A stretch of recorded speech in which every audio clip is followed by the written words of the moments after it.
भारत माता की जय। नमस्कार दोस्तों, मेरा नाम रेवा है। अपने चैनल पर मैं आप सबका एक बार फिर से स्वागत करती हूँ। चलिए आज हम महाभारत के बारे में बात करते हैं। सिर्फ वामपंथी ही नहीं, हम सनातनी भी, हम हिंदू भी महाभारत, रामायण, भगवत गीता, जो भी हमारे धार्मिक ग्रंथ हैं उसे माइथोलॉजी कह के बुलाते हैं।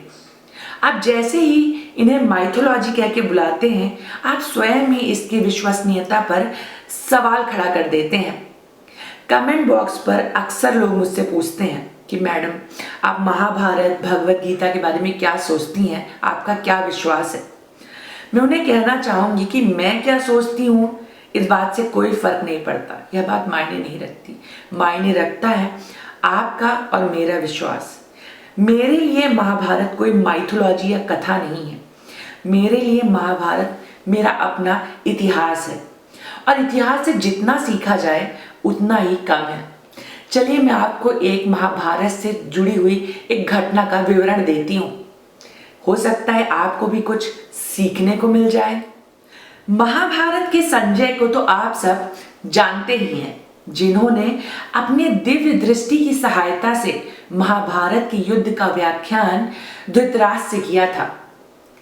जब युद्ध समाप्त हो गया तो संजय कुरुक्षेत्र पहुंचे, जहां पर महाभारत का युद्ध घटित हुआ था। उस जगह पर पहुंचकर संजय आश्चर्यचकित रह गए। उन्होंने स्वयं से कई सवाल पूछे। उन्होंने पूछा कि क्या यही वह जगह है जहां महाभारत का भीषण युद्ध हुआ है, घटित हुआ है? क्या यह वही जगह है जहां कौरव और पांडव आपस में भिड़े थे? क्या यह वही रक्त से सनी हुई जगह है जहां पर स्वयं केशव ने भगवत गीता का सार प्रस्तुत किया था? आश्चर्यचकित संजय सवालों के घेरे में थे। तभी उन्हें पीछे से एक आवाज सुनाई दी।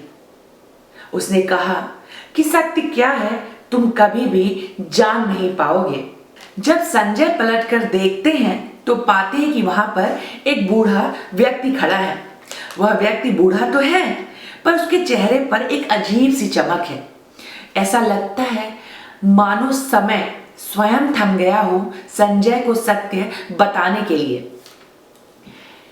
बूढ़ा संजय से कहता है कि हे संजय, तुम सत्य खोज रहे हो, लेकिन तुम सत्य तब तक नहीं जान पाओगे जब तक तुम महाभारत के युद्ध की सच्चाई नहीं समझ जाते हो। संजय बूढ़े की बातों को समझने की कोशिश करने लगते हैं। तभी बूढ़ा कहता है कि हे संजय, हमारे आने वाली पीढ़ी इस महाभारत को एक महाकाव्य के तौर पर लेगी। कुछ इसे सत्य मानेंगे, कुछ इस पर सवालिया निशान खड़ा करेंगे, लेकिन असलियत में महाभारत एक जीवन दर्शन है। अब संजय की आतुरता बढ़ जाती है। संजय बूढ़े से कहते हैं कि यह जीवन दर्शन क्या है? तो बूढ़ा कहता है कि ऐसा मानो कि ये 5 पांडव हमारी 5 इंद्रियां हैं, जैसे कि दृष्टि, सुगंध, स्वाद, स्पर्श और ध्वनि। अब तुम पूछोगे कि कौरव कौन है? तो कौरव हमारे भीतर की वो 100 बुराइयां हैं जो दिन रात हमारी इंद्रियों पर प्रहार करते हैं और उन पर विजय पाना चाहते हैं। बूढ़ा कहता है कि तुम इन बुराइयों पर विजय प्राप्त कर सकते हो यदि केशव तुम्हारे सारथी हो। बूढ़ा आगे कहता है कि अब संजय तुम पूछोगे कि इस जीवन दर्शन में केशव कौन है? तो केशव हमारी आत्मा है, हमारा अंतर्मन है, जो दिन रात हमारा मार्गदर्शन करता है। यह सब सुनते ही संजय स्तब्ध रह जाते हैं और एक नया प्रश्न बूढ़े से पूछते हैं। संजय पूछते हैं कि फिर कर्ण कौन है? तो बूढ़ा कहता है कि हे संजय, तुमने सबसे उत्तम प्रश्न को अंत के लिए बचाकर रखा था। कर्ण हमारी अभिलाषा है, हमारी चाहत है।